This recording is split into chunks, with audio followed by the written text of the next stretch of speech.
সকলোকে নমস্কাৰ জনাইছোঁ আৰু আজি মই মোৰ ষষ্ঠখন কাব্যগ্ৰন্থ বৰশী আৰু এই বৰশীৰে এটা দীঘল সজীয়া কবিতা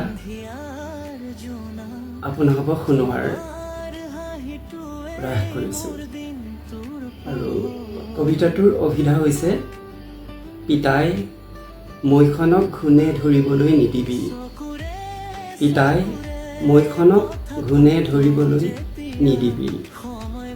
শৈশৱৰ পিৰালিত পিতাই মৈত উঠিছিলোঁ, লাহনীৰে নলা খোলাবোৰৰ পানী সিঁচি গৰৈ চেঙেলী পুঠি খলিহনা ধৰিছিলোঁ। ধাননি পথাৰত বৌতি মাহিতি পিহিতি খুৰীটিহঁতৰ ভাগৰ পৰা এগৰা এগৰা জলপান খাইছিলোঁ। দৰণি পথাৰত দেৱতী বাই চকৰি বাই নৰমী বৌ বুধং পেহীহঁতে জাকৈ বাওঁতে এফালৰ পৰা ভৰিৰে দল ঘাঁহবোৰ খচকি খচকি মাছ পুঠিবোৰক সুৰসুৰাই দিছিলোঁ। এহাতে মোৰ অজলা পিতায়ে মিনেধৰ বৰপিতাহঁতৰ ঘৰত হাল বাই দিন হাজিৰা কৰি পোৱা পইচাকেইটাৰে আমাৰ তিনিজনীয়া পৰিয়ালটোৰ ভৰণ পোষণ দিছিল। আৰু আনহাতে মোৰ আজলি বৌতীয়ে কচু ঢেকীয়া বেচি মানুহৰ ঘৰে ঘৰে ধান চাউল জাৰি পোৱা পইচাকেইটাৰে মোৰ পঢ়াৰ খৰচ যোগাৰ কৰিছিল।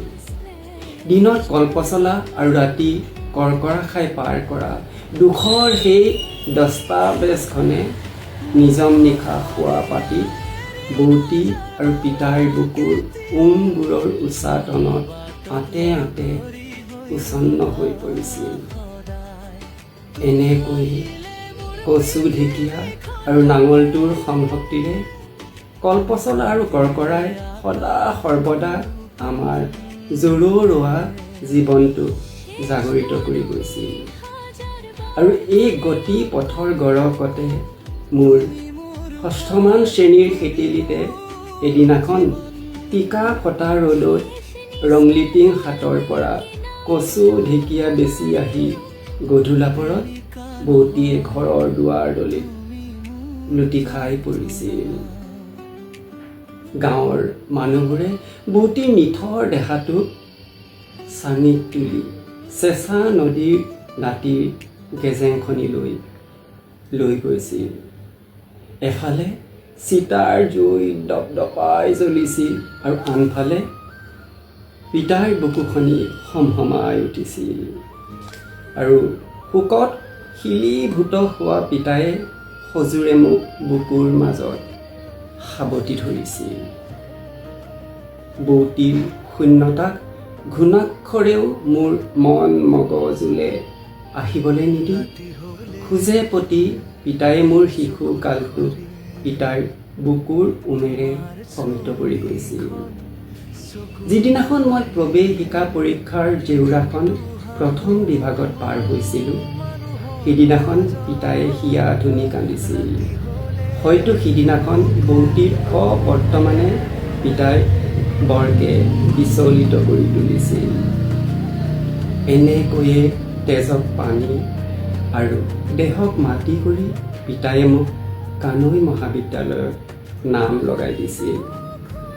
কেতিয়াবা মহাবিদ্যালয়ৰ পৰা উলটি অহাত অলপ গধূলা হ'লেই ধিমিক ধামাক কৰি থকা টিপ চাকিটো হাতত লৈ এটি বিমোহিত মনেৰে পিতায়ে গো বাটটোৰ মূৰত আহি খোজপিচাই ফুৰিছিল। ক্ৰমে দিৱসৰ দৰবাৰত কলপচলা আৰু কৰকৰাৰ কাও বা মৃত বৌতী আৰু পিতাৰ সেই খেপে হোৱা সপোনটো সজাল হৈ উঠিছিল। আৰু মোৰ জীৱনটো এজন প্ৰসিদ্ধ অভিযন্তা ৰূপত চিকাগো চহৰৰ বাসিন্দা হৈ পৰিছিল। আজি বহু দিনৰ বিৰতিত পিতাৰ পৰা এখনি চিঠি পালোঁ। জহি খহি যোৱা সেই পঁজাটোত এটি উৱলি যোৱা জকা হৈ নিসংগতা নামৰ নিদাৰুণ ব্যাধিটোৰ সতে যুঁজ বা কৰি কৰি পিতাই হেনো একেবাৰেই ভাগৰি পৰিছে আৰু সেয়েহে পিতায়ে মোক পুনৰাই পিতাৰ কাষৰলৈ মাতিছে। তোৱা ৰ'দ জাকত দহি পুৰি মৰা আৰু সুৰাই দিয়া বৰষুণ জাকত ভিজি জুৰুলি জুপুৰি হোৱা পিতাৰ সেই পৰিচান্ত দেখাটোৱে আজি মোৰ হিয়াখনি বৰকে হতাহত কৰি তুলিছে। টিকা ফটা ৰ'দত ৰংলিটিং হাতত কচু ঢেকীয়া বেচি ভগ্ন দেখাৰে ঘূৰি অহা মোৰ বৌতিৰ সনু ওলোৱা হেতা পৰা মুখখনিয়ে আজি মোৰ বুকুখনি বৰকে বজ্ৰাঘাত কৰিছে।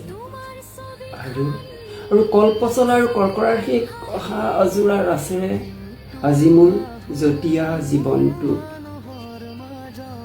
বৰকে জৰ্জৰিত কৰি তুলিছে।